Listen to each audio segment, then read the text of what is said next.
This week I'm instigating my rights as a player of games to ask that these excellent Wii U exclusive releases are given another chance on the Nintendo Switch. There are many things you can say about the Nintendo Wii U console.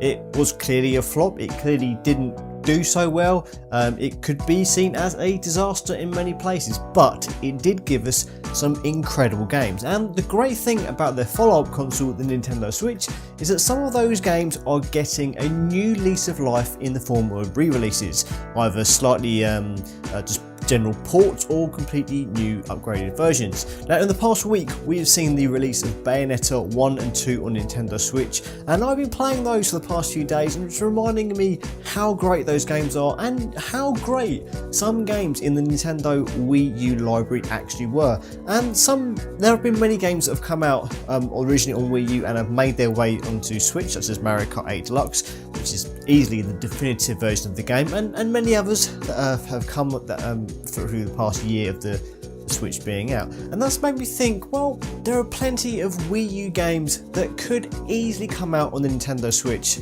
and will be very welcome in doing so, because they're games that I think deserve a second chance at being on a console that is more popular and more people get to play it. And honestly, having more games on the Nintendo Switch is never a bad thing. So I'm going to talk about 5 games that I feel are good enough to be re-released either in the original form or maybe as a slightly amended follow-up or remastered version. So the first game I would like to talk about, I'm going to start with a game that is probably one of my favourite Mario games of all time, and that is Super Mario 3D World. So this is a follow-up of sorts to the 3DS title Super Mario 3D Land.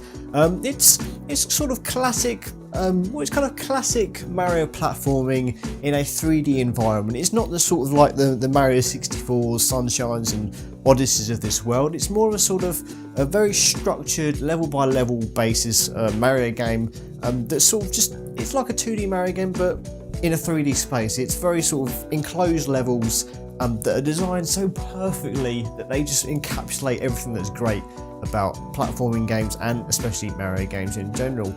It's a great co-op multiplayer game, up to 4 players being able to play at one time, and that's quite helpful because this is probably one of the hardest Mario games that I can think of at the moment. There are as always with Mario games, there is an excellent difficulty curve. Now you can easily finish the quote-unquote the main game, as it were, but the great thing about Super Mario 3D World is that it also has these extra sort of challenge levels that really do test your platforming skills to the absolute limit. There is so much to do in this game. There's so much platforming content from Super Mario 3D World that I think, given that it is a sort of level by level structured classic sort of style Mario game, it would be a perfect release to come out on the Nintendo Switch. The sort of thing where you just, even if you've got it playing on your own handheld mode, you could just play a level and then just put it on sleep and then play a level a bit later. Or if you've got it docked on the screen, you could play with 4 players with as many controllers as you need, and that would be amazing. I finished that game from start to finish, but I could easily double dip for a game as good as Super Mario 3D World. Next up is a JRPG, and I've probably mentioned before that I do like having portable JRPGs. It's pretty much the only way I will play such games these days, and I'm talking about Xenoblade Chronicles X, which is a sprawling JRPG. I remember reviewing it for God is a Geek a few years ago when it came out, and even having a month in advance to play the game to completion. It took me so long, and I spent so many hours, days, weeks, months playing that game. Even after I finished reviewing it, I was still playing it because it was just that good, and I would just love a chance to replay that game from the beginning, only this time take my time, because when you're reviewing a game to hit an embargo, a release date, you have to rush games, and that's not always great for a game like Xenoblade Chronicles X. This sort of large JRPG, it doesn't work that well. But what I liked about that game was the sense of exploration of being stuck on this unfamiliar alien planet world, that you start off on one sort of area and you're sort of slowly pushing your way outside of this world into other areas and trying to find your way through this completely alien planet and settle and complete quests and basically make this place inhabitable for humans. The big thing about this game that made it quite a very specific to Wii U was that you had a gigantic map on the gamepad screen most of the time. Now, that you could play the Xenoblade Chronicles X in the off-TV mode, just on the Wii U gamepad mode alone. And what that would do is you press a button and basically you flick between the map screen and the main gameplay. And that's something you probably have to do on the Switch versions, but it doesn't mean you couldn't sort of rejig it around and make it work better. But as a JRPG, that is one game that I think would be perfect for playing on the go and would be a great fit for the Nintendo Switch. Now that Xenoblade Chronicles 2 has been released, maybe we'll get a remaster of Xenoblade Chronicles X, or maybe even the original Xenoblade Chronicles as well. Wouldn't that be great? Next up is a bit of a wild card. I'm talking about a game that is just very unique, very Nintendo, and it reminds me of a series I very much love. And the game I'm talking about is Ness Remix, and it's sort of like WarioWare. In most WarioWare games, you get a sort of section of levels where they're all games, mini games based on classic Nintendo games. And Ness Remix takes that idea to its most extreme conclusion in that you're basically playing these short, sharp, tiny bits of classic Nintendo games, performing different challenges, and some of those games will be playing pretty straight. In other cases, they'll completely mess around with the idea and the formats and the concepts of these classic Nintendo games that we know so well, and making new, unique challenges out of them. And it's such a great game to play in short, sharp bursts. It's again great for mobile gaming, especially on the Nintendo Switch. And I think it's just a fantastic game that needs to be replayed. Granted, you did get a sort of different version on the Nintendo 3DS, but I would love some sort of sequel or updated version, especially since the classic NES and classic SNES mini clone consoles have been so popular over the last couple of years. I think this will be the perfect way to sort of ride that crest of a wave of success and bring Ness Remix to a new audience on the Nintendo Switch. Next up is another brilliant Nintendo game, not really involving Mario for a change. This is Captain Toad Treasure Tracker. It's based on a sort of mini game in Super Mario 3D World, where you basically control Captain Toad, who is probably now one of my most favourite Nintendo characters of recent memory, through these isometric, well, almost isometric, you can change the camera around. You have to guide them through these levels and solve puzzles, and it's just such a brilliant game. It's such a not calm game, but it's light puzzling, it's light on action, it's very slow paced but very, very fun. It's an action puzzle game that's done so incredibly well, and it's so charming in that Nintendo style that you know and love.